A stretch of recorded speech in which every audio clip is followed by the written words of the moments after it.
All right, Jeff. Well, welcome. I am excited to dive into the Warrior Dad experience, what you've gotten out of it. And let's start first where you started from before you came into the program. And I'd love to hear, kind of the work-life balance piece, kind of the fitness piece.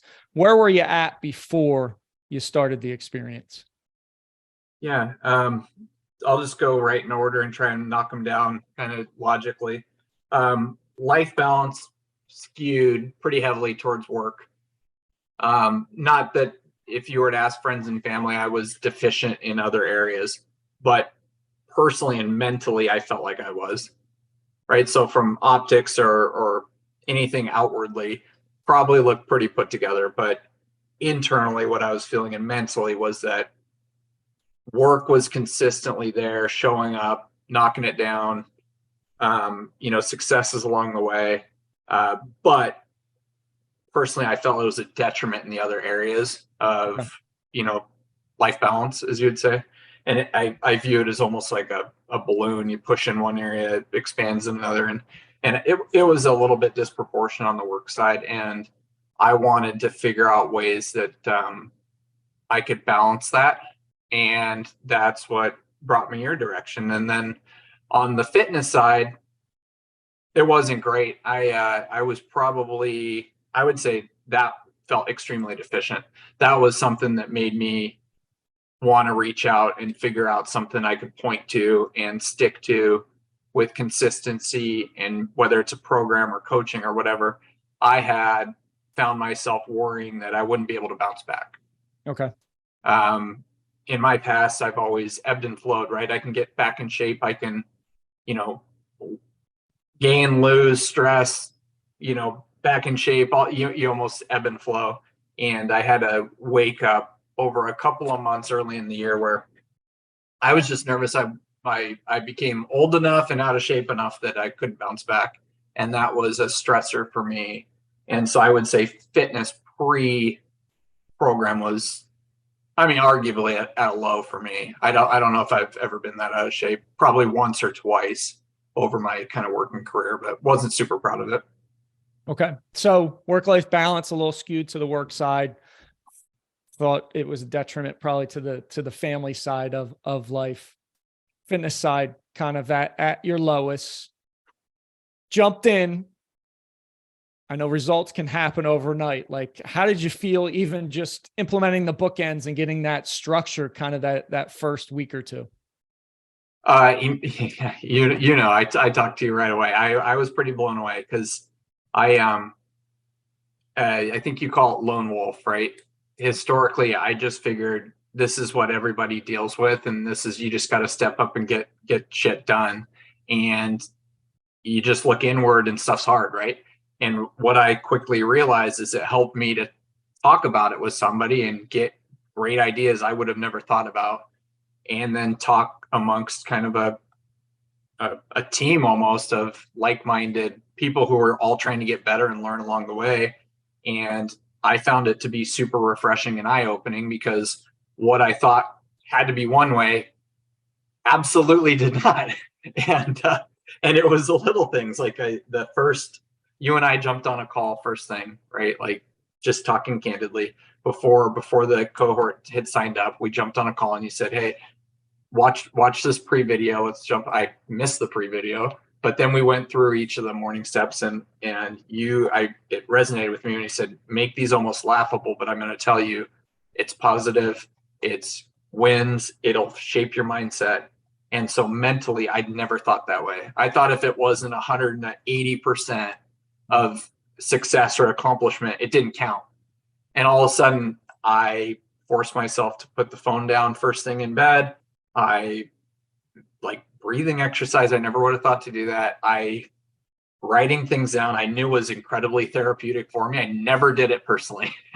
I did it professionally all the time. Like, it's so funny how many like potential good habits existed in my work routine that weren't translating to my personal routine. And so the daily routine bookends, pretty eye-opening out of the gate, and found a ton of value in it. And then I also kind of mentioned to you early on the positivity that it forces you to think about and then also puts pen to paper and your family picks up on. Hmm. I mean, I'm not kidding when I say this, and this is not just because we're being recorded. I got notes all over the place. Cam's room filled with them. Christina's closet door filled with them. That wouldn't have existed. So it's all this little stuff that compounds, right? And you call them laughable, but then when you do them, 50 times over, and they become a little more routine, and you appreciate them for what they are, they're no longer laughable. They're pretty real and tangible, and they've made a huge impact. So. That's awesome. No, I love those pieces, and keeping them simple, easy, and laughable is such a powerful piece to the process. So now, fast forward, getting towards the end of the experience, what are some of those things that you've done, whether it's exercise, whether it's really separating work-life balance? What are some of those wins that you can share? I'm pretty objective by nature, so I never really think of like I've done it. Check. Like my mind doesn't operate that way. But what I will say very confidently is that I have, and I don't know if everybody does this. I imagine varying like styles or varying degrees of how people do it. I tied a lot of additions to this program in the duration of the program, and one that I added was running every day. And I wanted to do it not, I have a history of getting really excited, getting injured, and falling off a cliff.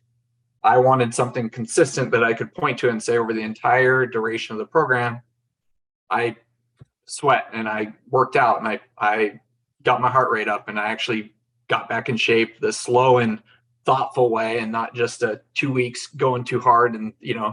And so I've run every day since you and I talked the first time, which is pretty cool. I've hit the treadmill every day with, I do intervals for 3.1. That's what I've been doing every day.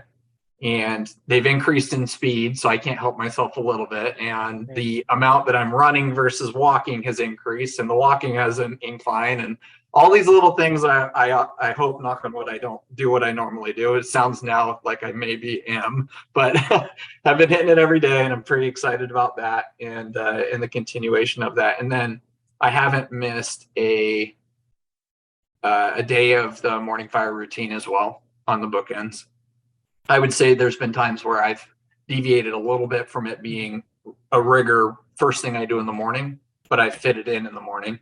And then bookends at night, again, I wouldn't say 100% success rate, but I've put down the phone a heck of a lot more, turned off the TV a heck of a lot more, thought about, when I ate dinner, all the health related items along the way. And it's been pretty profound, actually, when you compound all this stuff. That's awesome. Yeah. And the running was, you told me, what, 65 straight days of doing that you'd never done that before. Yeah. So what's quick math on that? I'm gonna be 200 miles. So that's pretty exciting. That's awesome. So last question, somebody considering the experience, what would you say to them if they're saying, hey, should I do this? Should I not do this?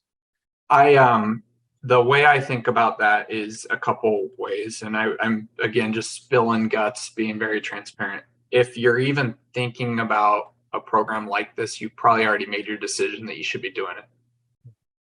I'm actually embarrassed. I waffled and thought it would be a good idea, and it took me whatever like late stage embarrassment and shame to step up and actually sign up for something to better myself.